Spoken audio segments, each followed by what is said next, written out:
Selamat siang Tribuners, jumpa lagi bersama dengan saya Mutiara dalam tayangan berita selebritis di Tribun Lampung.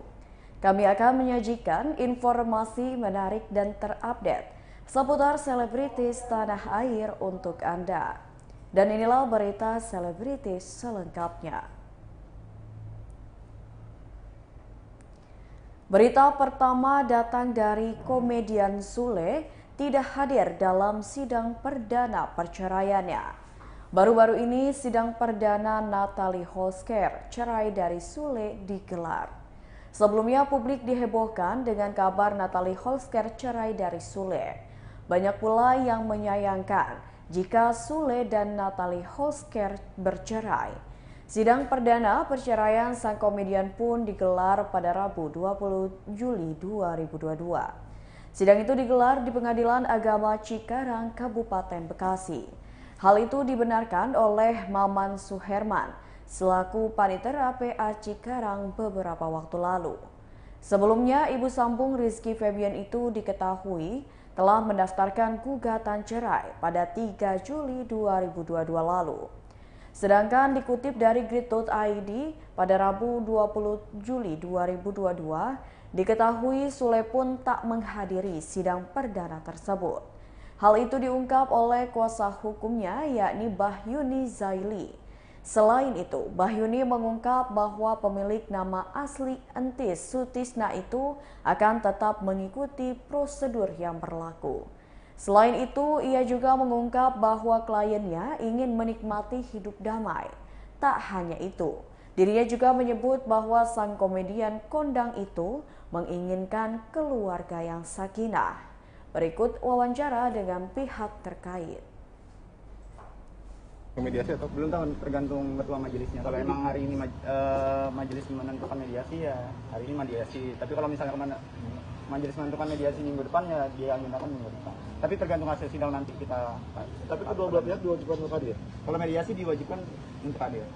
Tapi hari ini prinsipal keduanya hadir, Bang? Kalau Natalie hadir, untuk Sule belum tahu saya. Tapi sudah ada komunikasi dengan pengacaranya Sule? Kalau untuk komunikasi sudah, hanya janjian aja di sini. Oh ya. Jadinya ini agendanya sidang pertama tuh seperti apa mediasi? Biasanya pemeriksaan berkas aja legalitas, tapi tergantung majelis Pak. Kembali lagi pada majelis, kalau memang ditentukan mediasi hari ini ya mediasi hari ini. Tapi kalau untuk ditentukan mediasi minggu depan ya minggu depan. Tapi nanti tunggu hasil sidang hari ini aja, gimana nanti saya kasih info ya. Oke, Bang. Tapi Natalie sudah siap ya, Bang ya? Kalau Natalie hadir hari ini. Waktu mau ngambil antrian dulu, Bang. Nomor antrian udah. Udah. Nomor antrian nomor 32. Nomor 32 ya. Oke, udah nyampe kalau masih ini belum ada dari kalau masih di perjalanan. Masih di perjalanan mungkin apa sampai belum tahu sih, belum ada telepon. Oke, Bang. Dengan abang siapa, Bang? Saya Mada. Mada. Ah. Oke, Bang Mada. Bang Wada, berarti Natalie sendiri positif untuk... Hasil sidangnya. Bang Mada tanya buluk nih. Bang Wada, berarti Natalie sendiri positif untuk berpisah tetap dengan komitmennya? Iya. Itu kan menunggu hasil mediasi nanti. Hasil mediasinya bagaimana, berhasil atau tidak nanti setelah mediasi. Tapi kalau sebelumnya cerita-cerita ke abang, mungkin kan sebelum hari H ini ngomong dulu sama abang. Ngomong apa nih? Cerita. Ya, apakah Iya. dia tetap untuk kekeh bercerai gitu? Ya nanti kita lihat hasil mediasi aja ya. Nanti gimana hasil mediasinya baru kita infoin berhasil atau tidaknya gitu. Oke, Bang. Oke, Bang. Bang Mada. Makasih. Siap. Makasih ya sama. Bang, spellingnya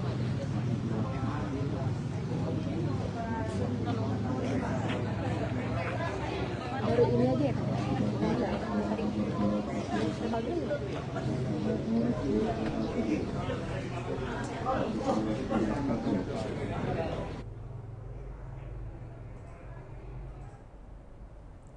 Berita selanjutnya datang dari grup band tanah air yakni Slank, luncurkan koperasi untuk para penggemar. Grup band Slank meluncurkan koperasi yang diberi nama Slank Corps di markas Slank, Patlot, Jakarta Selatan. Slank Corps merupakan koperasi konsumen berbasis digital yang dibuat untuk para penggemar slang, slankers, dan generasi muda yang ingin mengembangkan karir lewat wirausaha. Bimo Setiawan Al-Mahzumi alias Bim Bim Slang menyebutkan jika rencana pembuatan koperasi ini telah dibuat para personil lainnya sejak 2019 silam. Slang juga membicarakan niat mulia tersebut bersama dengan Teten Mas Duki selaku Menteri Koperasi dan Usaha Kecil dan Menengah Indonesia. Teten Mas Duki pun turut hadir memeriahkan acara tersebut bersama dengan Menteri BUMN Erick Thohir. Ia menyebut perilisan koperasi Slang dapat dijadikan sebagai perubahan sosial melalui karya-karya yang telah dibuat oleh grup musik yang beranggotakan 4 orang itu. Acara peresmian Slang Corps turut dihadiri oleh Menteri BUMN. Erick Thohir menyebut Slang sangat ikonik dalam membuat karya musik sehingga dapat menarik penggemarnya dalam peluncuran Slang Corps kali ini. Seperti diketahui, Slang Corps merupakan koperasi konsumen berbasis digital untuk para slankers dan generasi muda. Selain itu, Slang Corps juga mewadahi para anggotanya untuk menjadi wirausaha mandiri dan tangguh. Dalam kesempatan yang sama, Slang turut merilis kopi Potlot. Berikut wawancara dengan grup band Slang. Jadi apa tadi kan Bang Teten sama Bang Erick udah dibuat. Beliau akan menjaga kita secara profesional ya. Kakak ngatur waktunya Fans dengan band rock and roll. Insya Allah Slang Corps ini bisa menjembatani Slang Fans Club dari Sabang sampai Merauke supaya yang selama ini berekonomi independen sekarang kita bisa bergabung gotong royong supaya insya Allah bisa mandiri secara ekonomi tapi bergotong royong lewat koperasi. ini kan baru berdirian. Untuk tahun pertama ada target jumlah anggota nggak sih? Kita nggak ada target, cuman yang pasti kopi Potlot adalah produk pertama yang di launching sama Koperasi Slang, dan akhir tahun insya Allah di ulang tahun ke-39 akan ada 7 produk baru dari beberapa daerah di Indonesia yang tergabung di Koperasi Slankers dan Slang. Bocorannya apa aja produknya? Oh ya, kita banyak mengajak ahli-ahli koperasi dari Jogja, punya Josorin, udah tahunan berkecimpung di koperasi, dan kita juga di apa tadi kan Bang Teten sama Bang Erick udah dibuat. Beliau akan menjaga kita secara profesional ya. Kakak ngatur waktunya gimana Kak dengan promosi kopi sama kegiatan Slang sendiri? Promosi apa? Ya kan ini kopi sama kegiatan Slang. Selalu manajemen yang ngatur. Kan kita gunanya ada manajemen untuk ngatur schedule manggung, promo, meeting kan. Kita membentuk komunitas manajemen tuh sebenarnya supaya biar bisa semua produk, semua usaha, semua bisa berjalan sendiri tanpa kita. Tahun ini ada ini nggak konser nggak? Berdayakan Slankers ya. Potensinya sendiri seperti apa sih untuk Slankers ini? Oh iya, selama ini kan SFC, Slang Fans Club dari Sabang sampai Merauke, di setiap basecamp, setiap kecamatan punya badan usaha sendiri-sendiri. Bikin merchandise, ada yang bikin kopi, ada yang punya beras, segala macam. Dan di koperasi ini kita gabung distribusi. Jadi sebenarnya tinggal menggabungkan beberapa cabang fans club menjadi satu kekuatan ekonomi baru secara koperasi. Total Slankers ini dari Sabang sampai Merauke berapa? Yang Ivan bilang tadi ya, kita nggak punya data lengkap, tapi kan di Facebook ada Pak, followers ya. Pak, tahun ini ada konser kemana ini? Ada konser kemana? Ada ke Alhamdulillah jadwal penuh lagi. ada ke Bali, ada ke Medan, ada ke Bandung. Konser apa ini? Konser Slang ini konser apa? ini apa outdoor semua. Secara terbuka lah. Oke. Mungkin secara garis besarnya Mas, 20 tahun di Slankers seperti apa kan? Contohnya ya di konser GBK ya. Akan ada seperti apa? Gerakan Besok baru 39. Tahun depan berarti ya? Kalau 40 Desember 2023. Iya, emang kita mau bikin sesuatu di 40 tahun ya. Sih.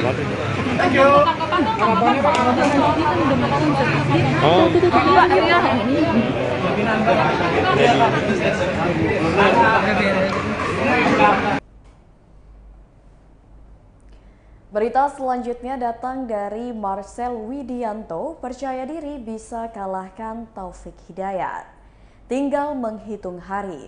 Acara pertandingan bulu tangkis bertajuk Lawan Juara, Siapa Takut, antara legenda bulu tangkis Indonesia Taufik Hidayat dengan 3 pembawa acara Trigger, Regen Rakelna, Marcel Widianto, dan Indra Jegel akan bertanding. Walau akan mendapatkan kesempatan besar untuk melawan legenda bulu tangkis Indonesia, ketiga pembawa acara tersebut mengatakan bahwa tidak ada yang mendukung mereka.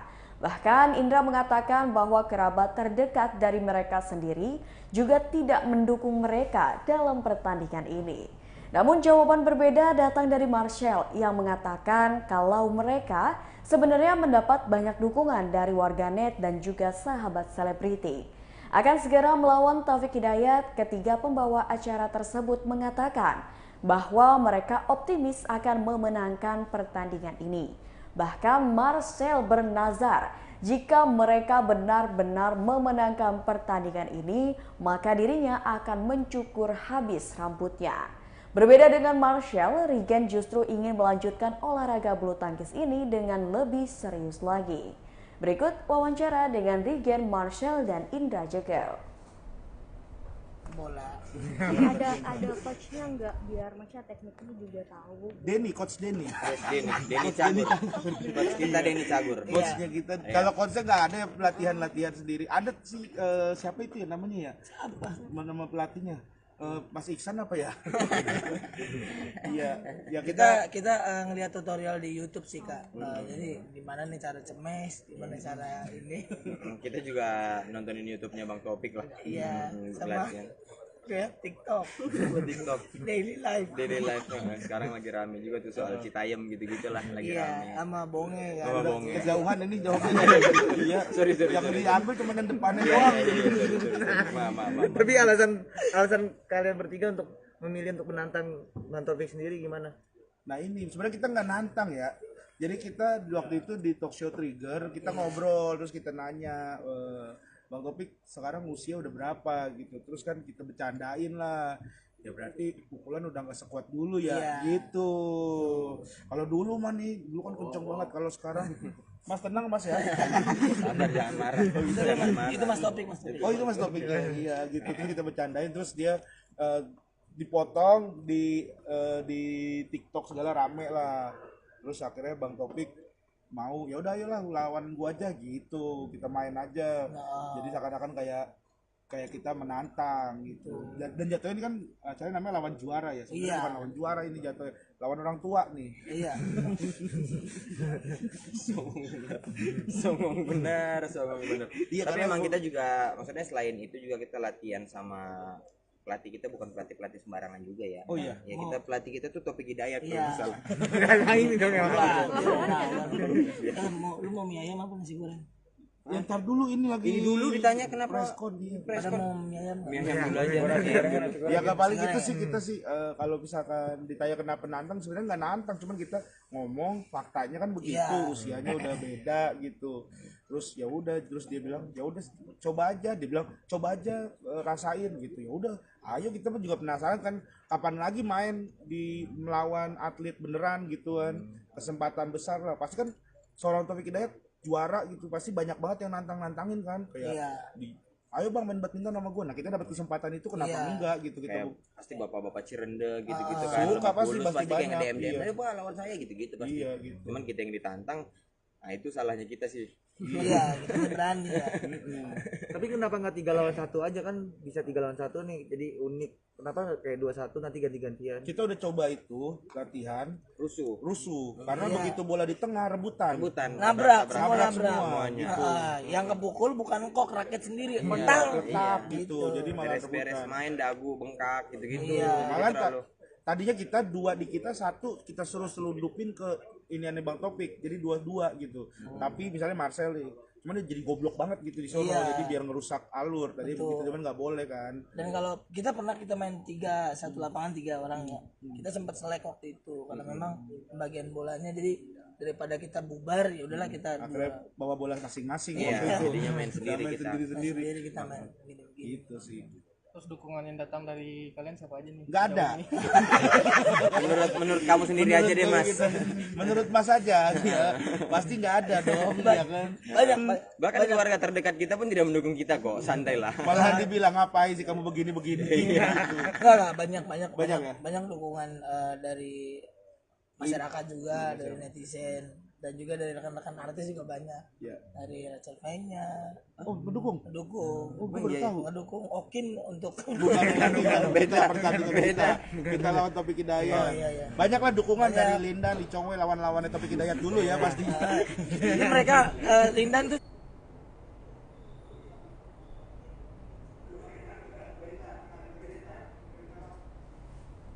Berita selanjutnya, 7 tahun vakum, Alia Rohali kembali bermain film.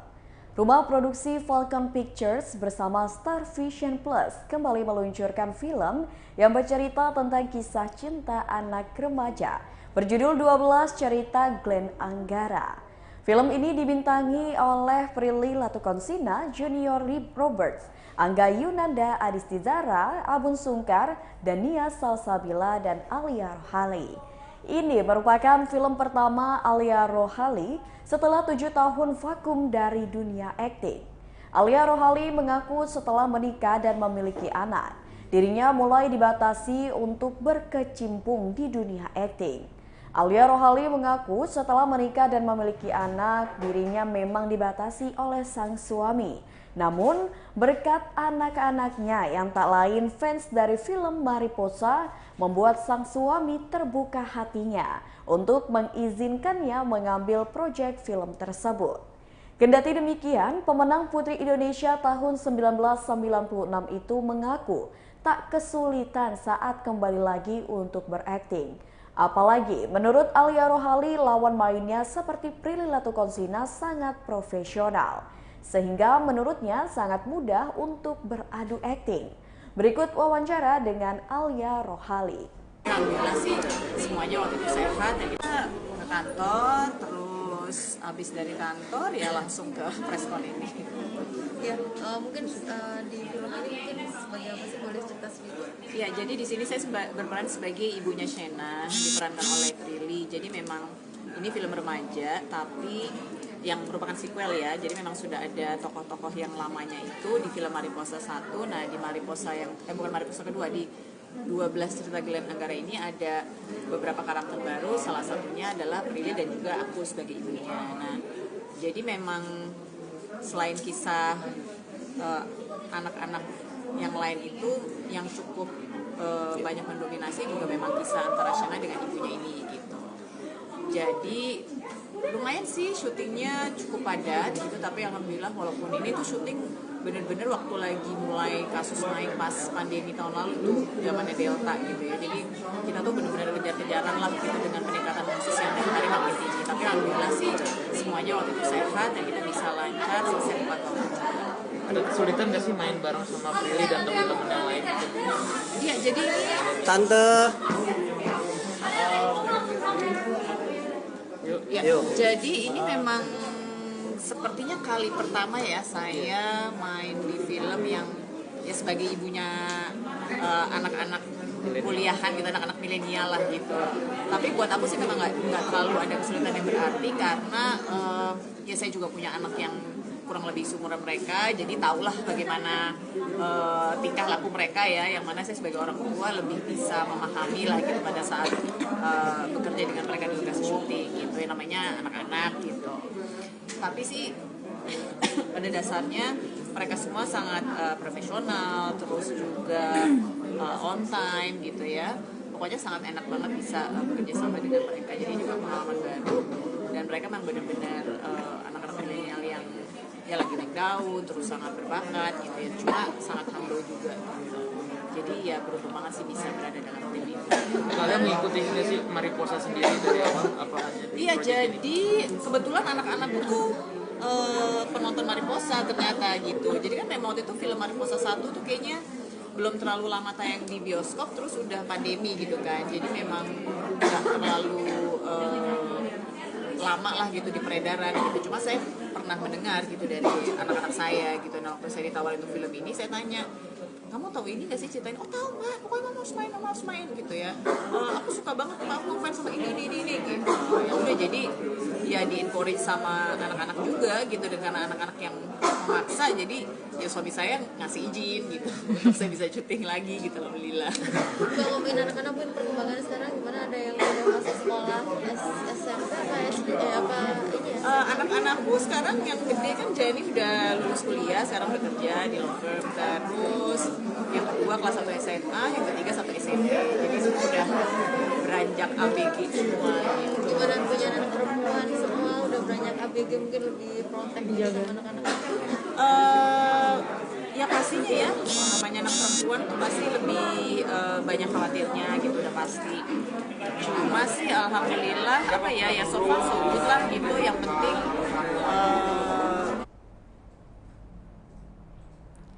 Berita selanjutnya, tak miliki status hubungan, Marcel tak canggung dekat dengan Celine.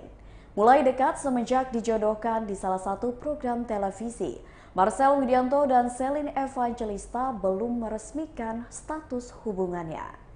Baik Marcel dan Celine tidak malu untuk memamerkan kemesraan mereka di depan publik. Padahal Marcel dan Celine sama-sama mengakui bahwa mereka tidak memiliki status hubungan. Marcel mengatakan bahwa meski terlihat mesra di depan publik, mereka berdua tidak merasa canggung ketika ditanya sejauh mana hubungan antara dirinya dan Celine.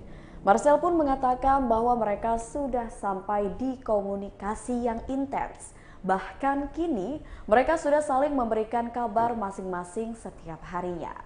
Marcel mengatakan bahwa dirinya tidak ingin berekspektasi tinggi untuk mengajak Celine ke jenjang yang lebih serius. Meski begitu, Marcel tetap meminta agar didoakan yang terbaik untuk dirinya dan juga Celine. Berikut wawancara dengan Marcel. Gue lebih ke nggak pengen ada ekspektasi tinggi ya Kak, tapi ya doain aja lah kalau emang ini harinya baik dan juga memang jodohnya baik ya kita nggak ada yang tahu. Kalau kenapa? Iya makanya gue senang banget gitu mah, banyak banget yang terima bahwa berita itu positif gitu.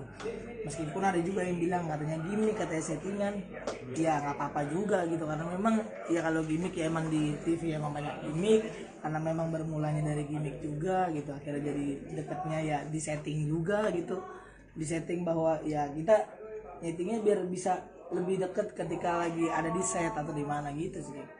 Gak ada yang salah, ada yang ngomong gimmick, ada yang ngomong settingan, gak ada yang salah, ada yang ngedoain juga malah tidak ada yang salah. Jadi menurut gua ya mudah-mudahan sih menjadi yang terbaik aja, doain aja.